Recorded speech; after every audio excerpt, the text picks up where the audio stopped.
Il y aura un projet de loi montagne qui permettra là aussi de tenir compte de la diversité de nos territoires, des paysages et aussi de la valeur irremplaçable de ce patrimoine.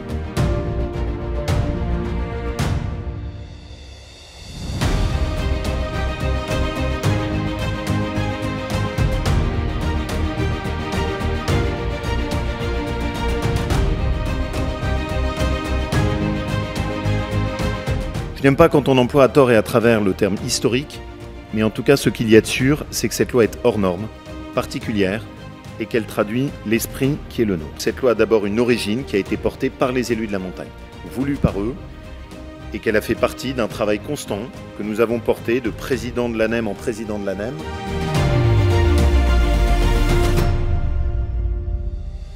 Nous savons bien, nous, montagnards, que pour atteindre un sommet, il ne suffit pas de marcher longtemps, il faut aussi marcher ensemble. Avec ce texte qui nous est proposé, nous avons en tout cas un outil pour défendre une vision fédératrice de nos territoires de montagne. Nous réaffirmons clairement que la montagne est avant tout un lieu de vie.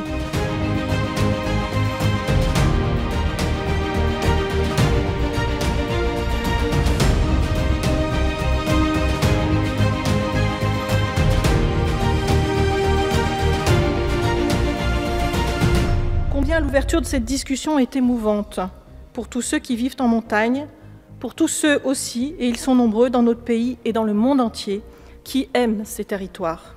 Nous souhaitions adapter ce texte aux enjeux d'aujourd'hui et savoir tirer les enseignements des difficultés d'application des mesures audacieuses de l'époque sans les dénaturer.